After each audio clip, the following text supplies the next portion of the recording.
so I like to move, so I'm not going to stand here the whole time. I'm going to kind of walk around a little bit. But as Father said, my name is Jill, and I have 6 kids. We live out by Seymour.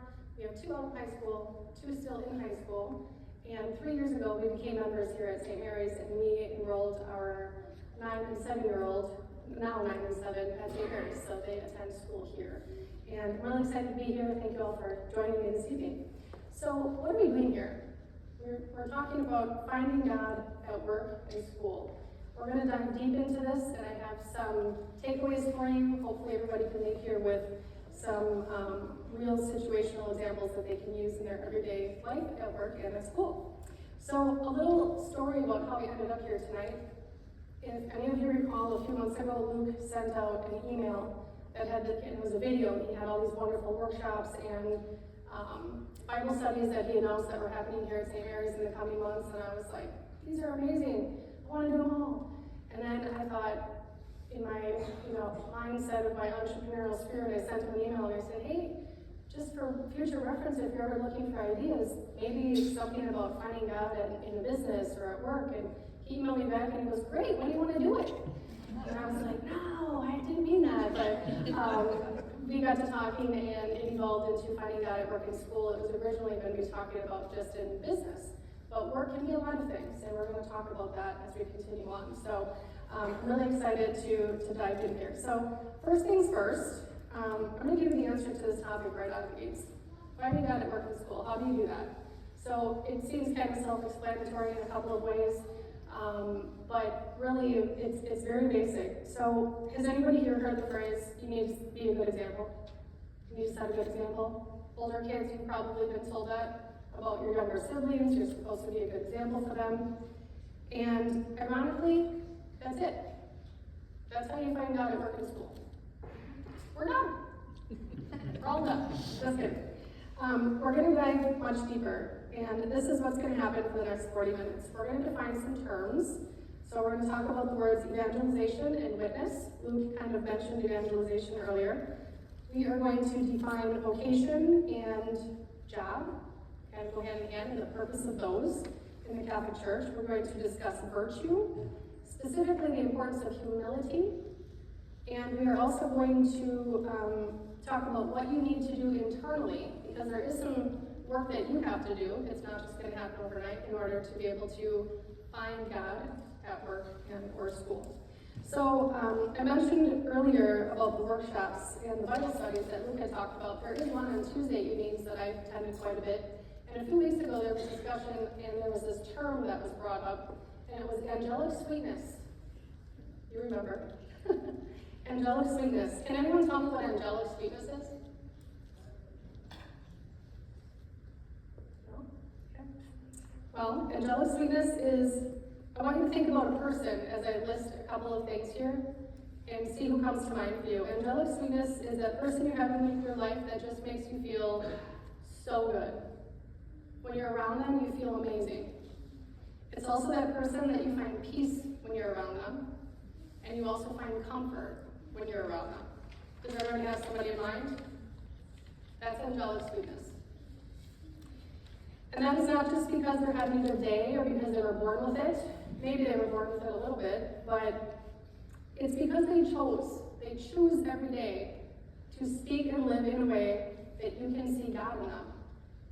And I know Nicole's here. I'm going to call her out for a second. She was at my table at the Bible study, and I told her she was my angelic sweetness person. She really is that.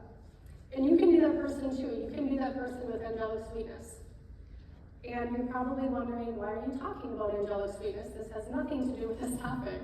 And it's because in order to find God at work and school, you do need to have angelic sweetness. So you need to be that person that others find peace around, comfort in, and they feel good around you. And we're going to talk about that in more detail as well. Let's get into another term, evangelization. Does anybody want to tell me what evangelization is? We just talked about it a little bit. It is bringing the good news of Jesus, the gospel, to every situation. And many people think that evangelization requires some grand things, maybe formal teaching. Not true. They think that you need to be some big, public figure, someone that can conversate really well in public, not true. Or that you have to have the right words all the time. That is also not true. The Catholic Church teaches that the first form of evangelization is witness. And witness is what we're going to talk about a lot while we're here together tonight. So what does witness mean? Witness means that you are living and speaking in a way that others see God in you. They see God through you. So when we talked about being a good example, you can't be a good example if you're not witness. You have to be someone that radiates that angelic sweetness. You have to be somebody that radiates that ability to live and speak so that others see Christ through you. So that means we're bringing Jesus to every situation in how we talk and how we act. And when we bring those two things together, how we talk and how we act, that is how we find God at work and school. Okay? Also, again, known as setting a good example. So I do promise you it's really that simple. We're going to keep diving deeper and making this really easy to apply in your everyday life. But like I said, we are going to talk a lot about witness and continue diving into that. Anybody want to tell me what witness is? Living and speaking in a way that others see God through you. Living and speaking in a way that others see God through you. So we are going to take a look at Matthew 5:16. Matthew 5:16 says, let your light so shine before men that they may see your good works and give glory to your Father who is in heaven. And that light that we're talking about, again, people are not born with that light. It's a choice. It is a choice to be the light for other people. Does anybody in here play a sport? If you play a sport, put your hands up. What do you play? Softball. Where you just woke up one day and you were amazing at it? Do you practice? Weekly? Every daily? Kind of? Okay, so it takes work, right? You have to apply your knowledge, and you have to be willing to practice it in order to get better at it. So you choose to practice to be a better athlete, just like you need to choose to be a witness. You need to choose angelic sweetness.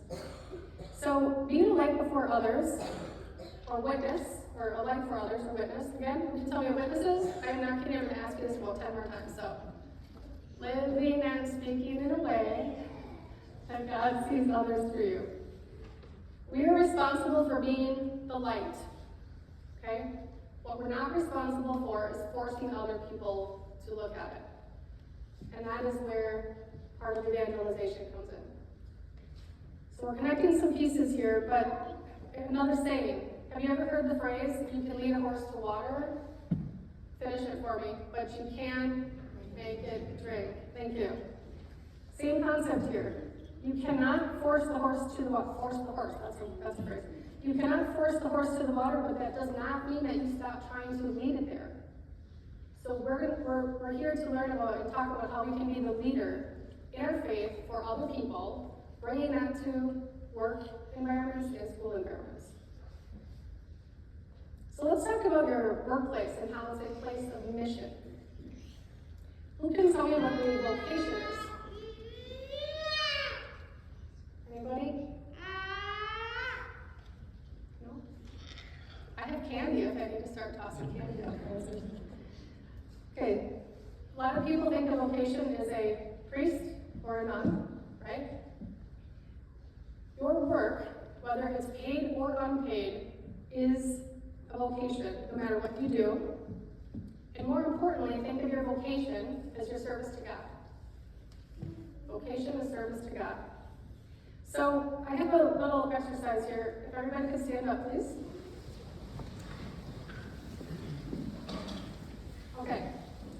I'm going to list a couple of vocations. When I say the one that applies to you, you can take a seat. So if you own a business, please take a seat. If you work for a company outside of your home, so you work for somebody else not from home, you can take a seat.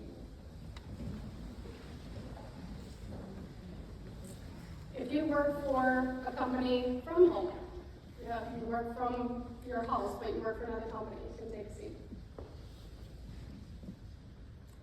If you're a stay-home parent, mom or dad, take a seat. If you're retired, take a seat.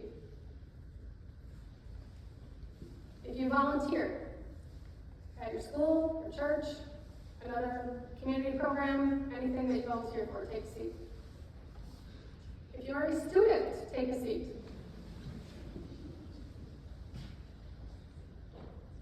What are you doing? If you're a priest, take a seat. Well, that worked out great because I was hoping everybody would be sitting by the end of that. So you all just proved that you have a vocation. And none of you are priests or nuns, well, except for Father, of course. And your daily work that you just sat down for is your service to God. So I want you to start thinking about that as we continue through the night. Your vocation, everything you just sat down for, is your service to God. All right, now we're going to go a little bit deeper. Fathers and husbands, raise your hand. You're a father and or a husband. Okay, you put your hands up. Have you guys read this book, The Father Wound? If not, I highly recommend it. Fathers and husbands, what is your primary vocation? Does everybody want to tell me what's your primary vocation? Okay? To lead my family in the faith. Bingo. So your primary vocation is to get yourself, your wife, and your children to heaven. You have jobs, you go to them every day, you provide for your family. Your number one job is to get your wife and your children to heaven. Have you heard the saying, you can't take it with you? I'm big on sayings and stuff like that, you haven't picked up on that, but we've all heard the saying, you can't take it with you. Might as well spend it now, might as well buy it now, right? Can't take your house, your boat, your car, your shoes, your clothes, your purses, anything. But you can take your children, and you can take your wives. So Genesis 2:15 says, the Lord took the man and put him in the Garden of Eden to till it and keep it. Husbands and fathers, you are called to be the light for your family. You are called to lead them. You are called to be witness, which is what? Living and speaking in a way that others see God in you or through you. And gentlemen, let's get back to the Garden of Eden. Take care of your gardens. Okay? Nurture your wives, nurture your children. They need to see and hear you living and speaking in a way that they see Christ in you every single day. That is your primary job. And when you are a witness at home and at your work, you are being a good example for other husbands and fathers, and it has a ripple effect. So we've identified your vocation. We've clarified that everyone has been entrusted with your vocation by God. It's service to God, so that means He's entrusted you with what you're doing. I want to do a little group discussion. We're going to take like 1 or 2 minutes. And when I say, first of all, I'm going to start by saying, I know it's easy to say, I have to go to work today, I have to go to school today, I have to clean the house again today, I have to make another meal today. And sometimes those things feel mundane, they might even feel like they're getting kind of boring day in and day out. But what would change, this is what we're going to discuss, what would change if you truly believed that your daily responsibilities were entrusted to you by God, not just because you have to do them or because someone told you to do them? What would change if you truly believed that your daily responsibilities were entrusted to you by God and not just because you have to do it or because someone told you to do it? So we're going to take like 1 or 2 minutes, just kind of talk in your little areas there, and we'll share some responses when we're wrapped up.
responsibilities were entrusted by God.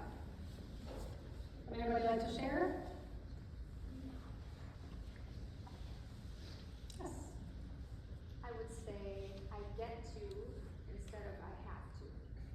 That's what we She said she would say, I get to instead of I have to. Beautiful. Does anybody else want to share anything? Yes. Why it takes so long to do that? You wouldn't take so long to do them. Love that. Yes. More motivation. Yes. Yes. I'd appreciate it more. Appreciate it more. Very nice. Yes. You'd be more confident? Nice. Yes. Yes. I think it just changes your outlook on what you're offering to people. Very nice. If you're treating yourself as regular light, then maybe that's what your job is that day, so you can other people. Yes. Very nice. Thank you. Yes. You're making others feel good. No, that making others feel good. Absolutely. Yeah. Less complaining. Less complaining. So true. Yes. You try harder. So as you continue to go about your days, as soon as you leave here, just start thinking about that. What would change if you truly believe that your daily responsibilities were given to you by God because He trusts you to do them, instead of looking at it like a job, okay? So we talked about angelic sweetness, those people who make you feel amazing. We talked about your vocation and understanding you have been entrusted to do that by God. We've talked about evangelization, which is spreading the gospel. And we've talked a lot about witness. What is witness?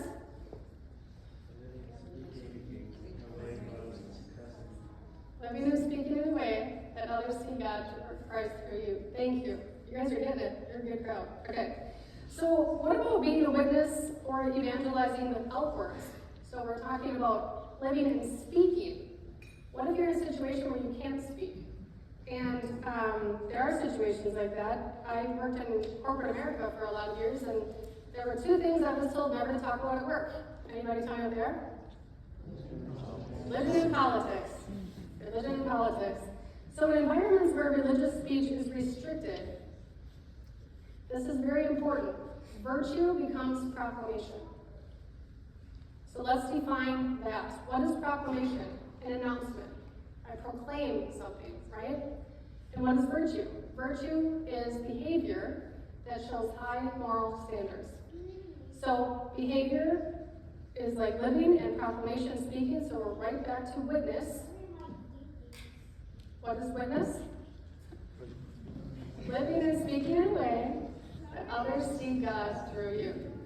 Okay, so people are still going to notice if you are in a situation where you can't really talk about things. People will still notice your behavior. They will notice how you treat others. They will notice how you handle pressure. They will notice how you respond to injustice, gossip, failure, success. They will notice all of those things. Can anybody tell me how much of communication is nonverbal?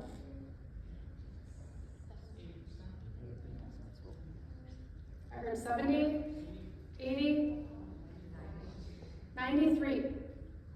93% of our communication is nonverbal. So you can still act in virtue. Remember, virtue is behavior. You can still act in virtue with nonverbal words. You can still evangelize. You can still be a witness. You can still do those things, even if you're in a situation at work or school where you feel like you can't really say much. And there are a lot of situations where we say more when we speak less. We say a lot more when we speak less. So let me give you an example of how nonverbal communication can speak volumes. So my husband is a business owner, and I didn't tell him I was going to share this example, so hopefully it's okay. But he comes in from the garage after work and comes in through the door through the garage area, and my kids and I can tell by the way that the door shuts if he had a good day or a bad day.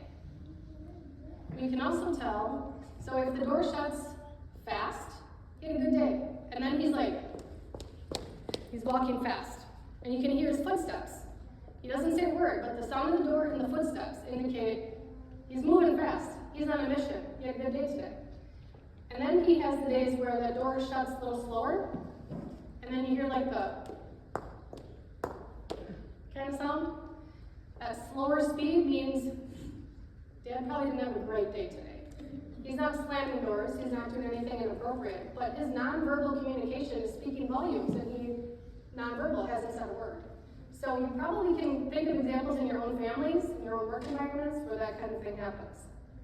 Even if you're unable to speak, you can still live in a way that others see Christ through you. Because even if he's had a bad day, he's still living in a way that we see God in him. And when he does start speaking after he's gotten settled, he's still speaking in a way that we can see God through him. Because he is leading his family in that. Respect for authority, don't forget that respect for authority and policies is itself Christian. So if you're in a work environment, school environment, and you're told don't speak about politics or religion or anything like that, silence of God does not mean absence of God. You can still say nothing and say a lot. So think about that, especially kids. If you're in a situation where there's maybe negative things happening in friend groups, gossip, different situations like that, you can still maintain relationships and not get involved in those negative things. So you might not be able to initiate religious conversation everywhere that you are, but you can act with mercy. You can choose honesty. You can be a calming presence, that angelic sweetness. You can pray silently, and you can refuse to compromise your conscience. So let's get back to the virtue topic that I mentioned a little bit earlier. There are 3 virtues, which again mean behavior. And we're going to talk about integrity, charity, and humility. Integrity, we all know pretty well, doing the right thing even when nobody's watching. And then refusing dishonesty, even if it costs something. Charity, patience, kindness, refusal to participate in cruelty, or again, gossip. And then we have humility, which we're going to focus on primarily out of these 3. Giving credit to others, accepting correction. Who loves being wrong? That's good. Not needing recognition. We don't need recognition in everything that we do all the time. So those things fall under humility. A couple of weeks ago, I was here for a weekend mass. Some of you might know that I'm involved in the committee within the Spirit. And I come to all 3 masses on the kickoff weekend of talking about in the Spirit because I do a little speech after each mass. So I got to hear the homily from Father Michael 3 times about humility, and it was great because every single time I picked up something a little bit different. But on the last mass, at the 10 o'clock mass, he said something that really stuck out to me, stuck out a lot. And it was, do not think of yourself as less, think less of yourself. Do not think of yourself as less, think less of yourself. Not giving credit to others, not accepting correction, and needing recognition all the time at work or school. Do you think people see that? How are you living and speaking in your daily work, in your vocation? Remember, vocation is a list of things, including school. Kids, if you're in school, your vocation right now is to be a student. You've been entrusted by God to show up for class, do your work, and be a good person. That is your job right now. Philippians 2, verse 3, do nothing from selfishness or conceit, but in humility count others better than yourselves. It's a great way to find God at work and school, through humility. And remember, when you're living and speaking with those 3 virtues, integrity, charity, and humility, you will radiate angelic sweetness. You will be setting a good example for others. And now you have the perfect combination to be a witness, which is what? What is witness? Living, speaking in a way that others see God through you. And then questions is you invite questions, not arguments. Are you starting to see what we're putting together here? Finding God at work is not about asking Him for favors. It's not about sitting there and asking, please give me that raise or that promotion. It's not about fixing that coworker who's really annoying. We've all had those, right? It's not about praying for better grades to get you through that test. It can certainly help you. Finding time to pray at work or school is great. But asking God for favors is really not how you find Him at work and school. Finding God at work and school is about your choices. We've all been given free will. You have choices, and you can choose to live and speak in a way that makes others see Christ in you. And when you do that, everything changes in any location that you are in because God has entrusted you to do it. You will find Him in the meals you make. You will find Him in the reports you have to put together. You will find Him in that difficult customer that you're dealing with. And you will find Him in the assignments that you have to turn in. So we're going to jump now into talking about daily decisions as a moral witness. Remember we talked earlier about how you can lead a horse to water, but you can't make it drink? How do you lead the horse to water? How are you the light? And how do you lead the horse to water if you don't even know what a horse is? Or where to find the horse? You have to get very serious about your daily decision making and choose internally, it's in here, in order to live and speak in a way that others see God through you. So what are some examples of daily decisions as a moral witness? How you speak about coworkers who are difficult. How you treat customers, students, or children when you're stressed. How you balance ambition with family and rest. We are going to read Luke 16, verses 10 through 13. He who is faithful in a very little is faithful also in much. And he who is dishonest in a very little is dishonest also in much. If then you have not been faithful in the unrighteous mammon, who will entrust you to see the true riches? And if you have not been faithful in riches in others, who will give you that which is your own? No servant can serve two masters, for either he will hate the one and love the other, or he will be devoted to one and despise the other. You cannot serve God and mammon. What is mammon? Greed. What's that? Greed? You want to say anything about it? Mammon? What is mammon? Do not confuse those two. What that is a spiritual trap. It lures people into trusting in material security rather than God. So again, no servant can serve two masters, for either he will hate the one and love the other, or he will be devoted to the one and despise the other. Who do you work for? Who do you show up for every day at work and school? In your vocations that we talked about earlier. Because every single one of you sat down because there was a topic that fit you. Do not confuse these two. If you dislike the job that God has entrusted you to do, you might start to resent those around you, and you might even resent God. Maybe you feel that way now. Maybe you feel that way about school.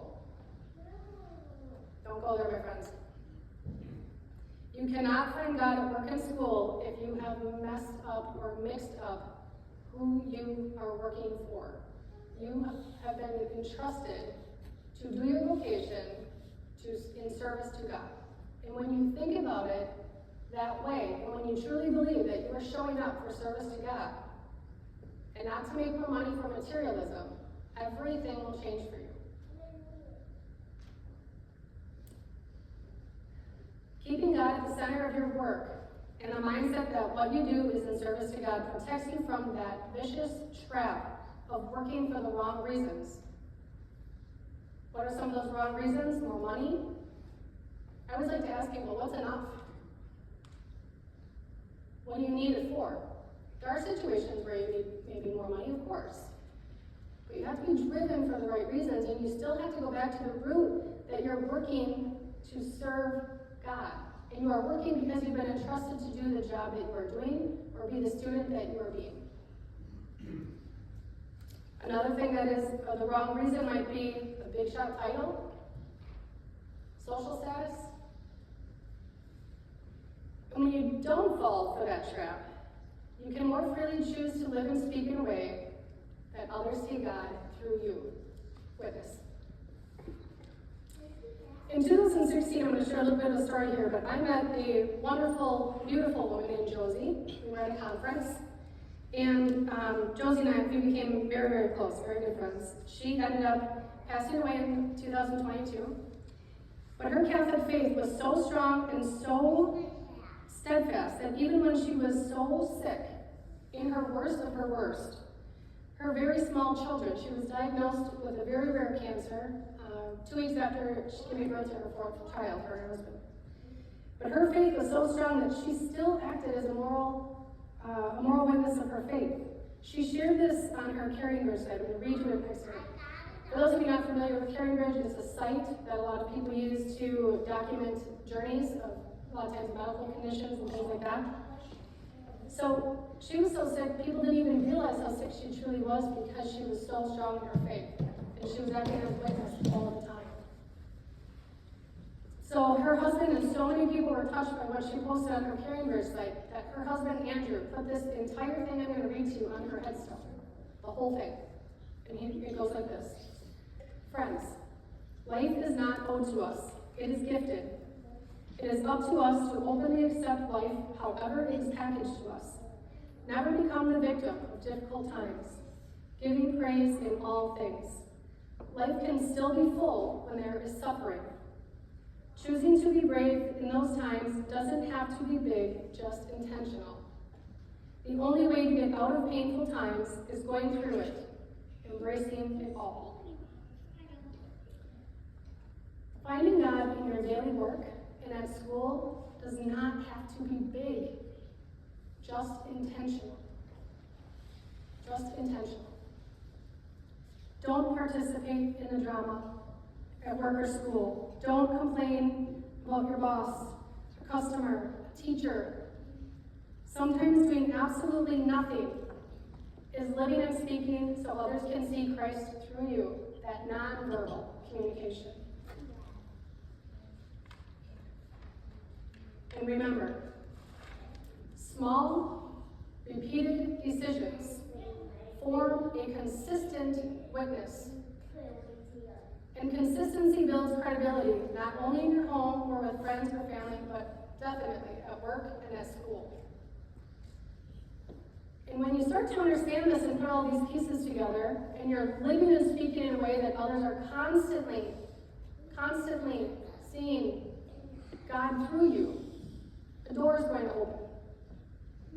You're going to be in a situation, and many of you can probably think of one already, where you're at the end of your rope, a coworker, a teacher, a child, but as you continue to live and speak in a way that allows others to see God through you, someone is going to approach you, and they're going to say, how are you like this?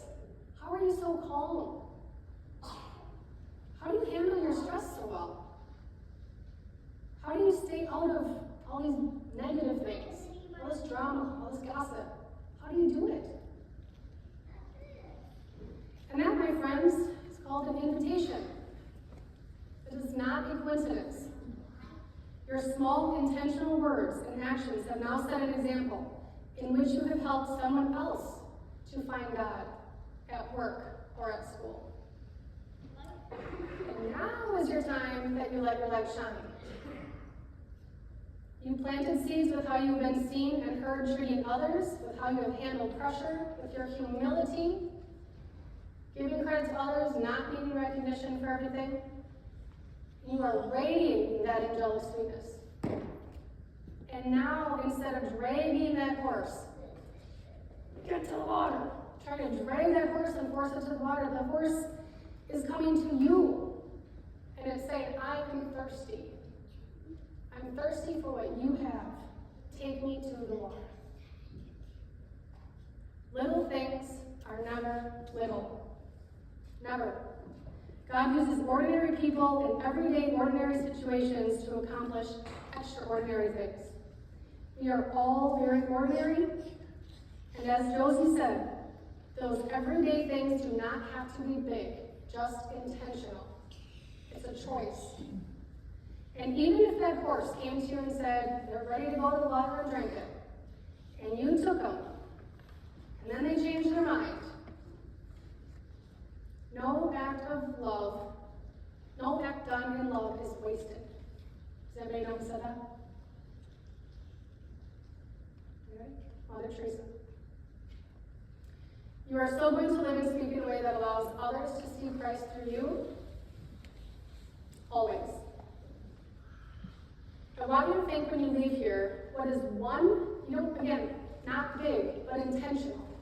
So everybody's takeaway when you leave here is to think about one small change that you can make personally and as a family this week to align your daily decisions more closely with your Catholic faith.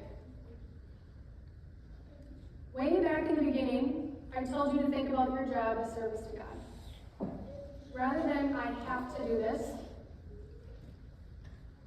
I want you to actually think about I have been entrusted to do this. God has entrusted me to do this. I don't have to. I've been entrusted to. And that's your other takeaway. It will help you get through those hard days, those hard moments, those questionable situations at work and at school. Believing that God has entrusted you to do your job is how you find Him at work. Believing that God has entrusted you to do your job is how you find Him at work and at school. And understanding that you are working for God and not for material things means you've already found Him. Thank you.